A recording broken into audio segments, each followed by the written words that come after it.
I'm going to show you how to do a basket weave. And in your packet, it's the one that looks like this. You're going to need a double thread to do this one.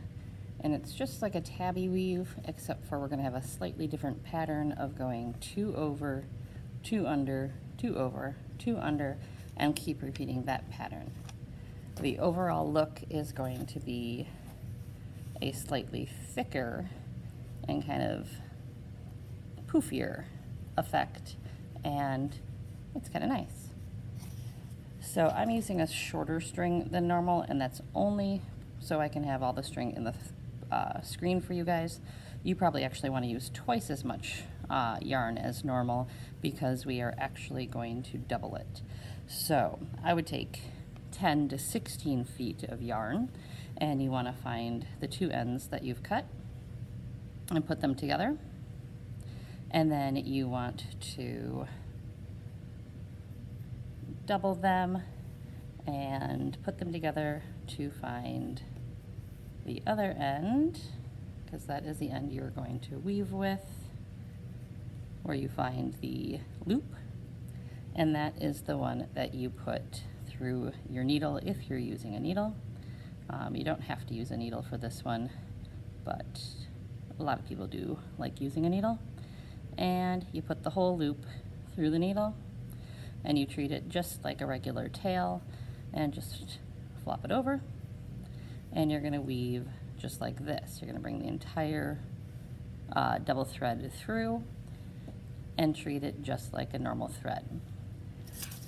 So I am just going to start it just like a normal new thread, but this time, instead of just going over one thread and under the other, I'm going to do 2.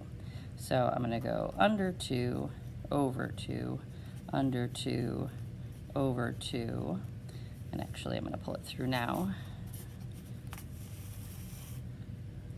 and then over 2, under 2, and just keep going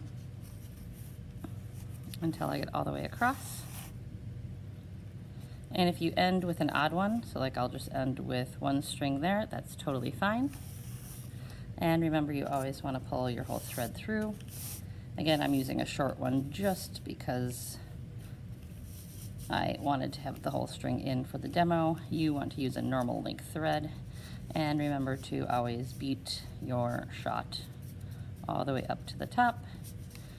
If you need to use your needle or a pencil or something to help you do that, you should.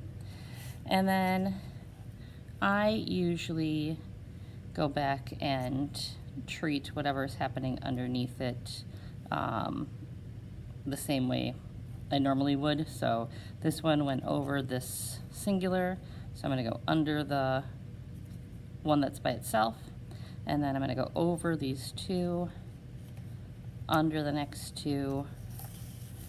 So just do the opposite of whatever's happening underneath. Over, under, over, under. Oops, careful.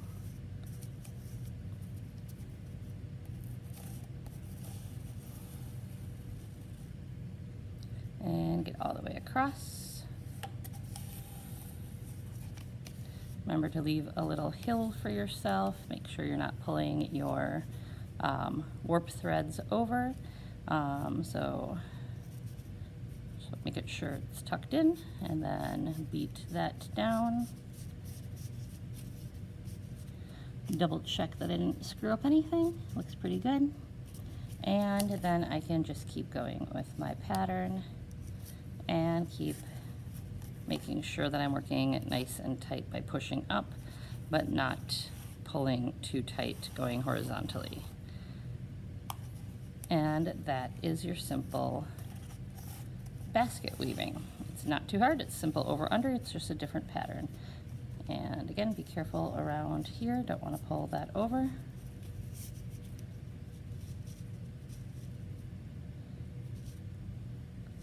There we go.